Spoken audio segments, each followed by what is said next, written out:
높은 백신 접종률에도 불구하고 코로나19의 확진자는 계속 증가하고 있습니다. 최근에는 확진자가 3,000명을 돌파하기도 했는데요. 저희의 연구는 이 코로나19에 대해 더 이해하면 더 피해를 줄일 수 있고 다른 전염병에도 적용하여서 이후 두 번째, 세 번째 팬데믹에도 대처할 수 있을 거라는 믿음으로 시작되었습니다. 저희의 연구는 다음 두 가지에 대한 질문에 대한 답을 구하는 것으로 하였는데요. 무엇이 코로나를 치명적으로 만들고 또 그것이 얼마나 해로운가, 또 만약에 백신이 있으면 그 백신이 정확하게 얼마나 효과가 있는가, 이것에 대한 답을 구할 수 있도록 하였습니다. 앞의 질문에 대한 답을 통해서 넘쳐나는 확진자 중에서 심각한 환자를 빠르게 분류할 수 있는 방법, 이렇게 해서 저희가 두 가지 질문에 대한 답을 구할 수 있도록 하였습니다. 저희가 이를 통해서 응급 상황에서 빠르게 환자를 분류하고 바로 병원으로 연결하는 의료 서비스 앱 코메스를 제작하게 되었습니다.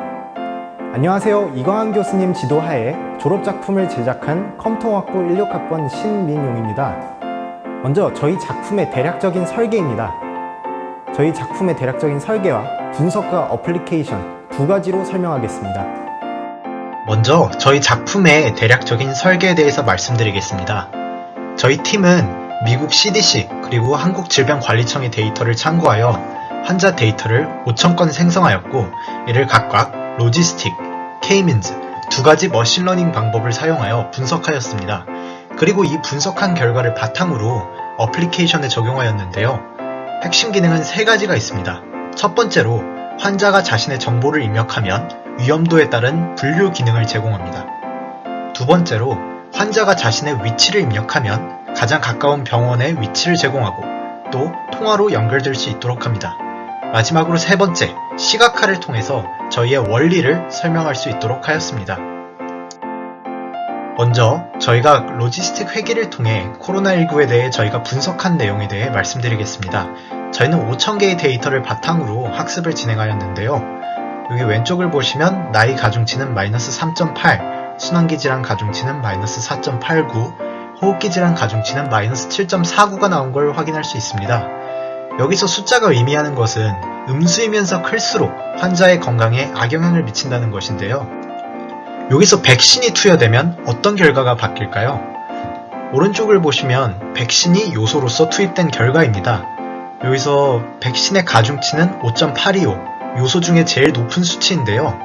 이를 통해 환자의 건강에 악영향을 미치는 음수의 수치들을 다 제친 가장 큰 양수의 값을 가지는 백신이 사망률을 감소시키는데 가장 큰 역할을 한다는 것을 증명할 수 있었습니다. 다음으로 K-민즈 클러스터링을 사용하여 저희가 코로나19에 대해 분석한 내용에 대해 말씀드리겠습니다. 저희는 클러스터링을 사용하여 환자를 세 가지 분집, 저위험군, 중위험군, 고위험군으로 분류하였는데요. 여기 밑에 써져 있는 숫자들은 각각 환자의 나이, 그리고 질환을 가지고 있는 확률, 다음으로 생존율을 의미합니다. 이렇게 보시면 저위험군에는 평균 나이가 21살, 그리고 중위험군에는 평균 나이가 52살, 그리고 고위험군에는 84살인 걸 확인할 수 있는데요. 생존율에도 저위험군과 중위험군에는 큰 차이가 없지만 나이가 많아짐에 따라 생존율이 많이 낮아지는 것을 확인할 수 있습니다. 먼저 호흡기 질환 3차원 그래프부터 살펴볼까요? 여기 밑에 Z값이 0인 경우 사망자를 의미합니다. 보시면 나이가 많아질수록 사망자가 증가하는데요. 그리고 또한 사망자의 경우 모두 호흡기 질환을 가지고 있는 것으로 판별되었습니다. 이를 통해 호흡기 질환이 나이와 함께 코로나19에 엄청난 영향을 미친다는 것을 확인할 수 있습니다. 다음으로 순환기 질환입니다. 순환기 질환의 3차원 그래프를 보시면 나이가 많아질 때까지는 그렇게 호흡기 질환과 차이가 없다가 80살을 넘어가는 경우에서부터는 순환기 질환의 경우도 사망자가 발생하게 됩니다. 이를 통해 순환기 질환도 호흡기 질환만큼은 아니지만 어느 정도 코로나19의 사망률에 영향을 미친다는 것을 확인할 수 있습니다. 백신의 경우는 어떨까요? 여기 그래프에 있는 파란색 점을 보시면 아시겠지만 코로나의 사망률이 확 떨어진 것을 확인할 수 있습니다. 저위험군의 경우 생존율이 0.98, 중위험군이 0.97, 고위험군이 0.92인데요. 저희는 백신을 맞은 경우를 1차 백신, 2차 백신을 맞은 경우를 분류하여서 그래프에 나타냈는데요. 보시면 1차 백신을 맞은 경우 사망자가 겨우 4명, 2차 접종을 맞은 경우 사망자가 발생하지 않는 것을 확인할 수 있었습니다. 이를 통해서 시각적으로도 백신의 효과를 증명할 수 있도록 하였습니다. 작품의 기대 효과는 크게 4가지입니다. 응급상황에서 신속한 환자 분류 및 서비스 제공, 그리고 요소별 정확하게 수치화된 가중치 제공, 그리고 백신의 효과 입증, 그리고 다른 코로나 바이러스 변이 및 감염병 대응에서의 활용성, 이렇게 4가지를 기대 효과로 들 수 있겠습니다. 실제 사망자들의 데이터를 바탕으로 머신러닝의 한 종류인 로지스틱 회계를 사용하여 코로나19를 분석한 결과입니다. 여기 왼쪽에 보시는 것이 백신이 없을 때의 결과인데요. 오른쪽에 백신이 추가되었으면 어떠한 결과가 나올까요? 바로 이어서 응급의료 어플리케이션 코메스 시연이 있겠습니다. 저희 어플리케이션의 이름은 코비드19 메디컬 서비스, 줄여서 코메스입니다.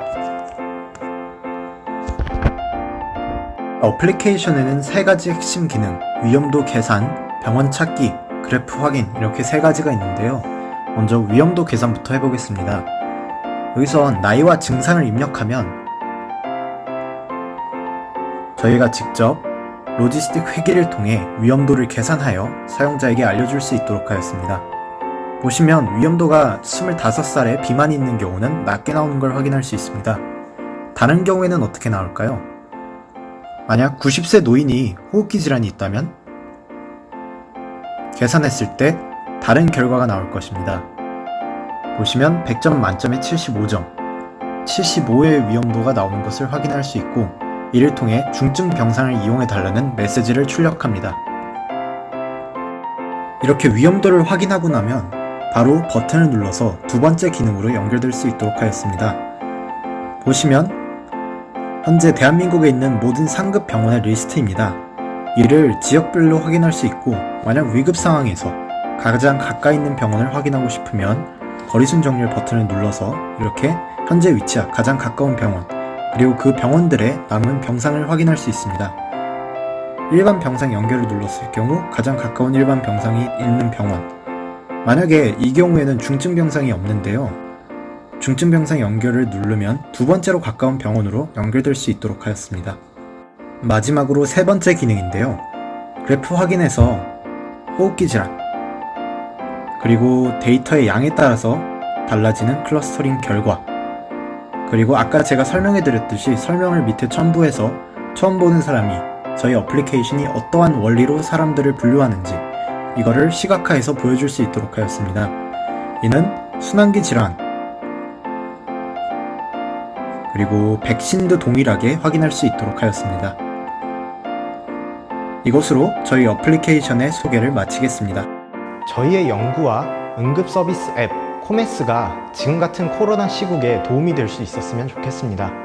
가까운 시일 내에 예전과 같은 일상으로 복귀할 수 있기를 희망하면서 이것으로 저희 팀의 발표를 마치겠습니다.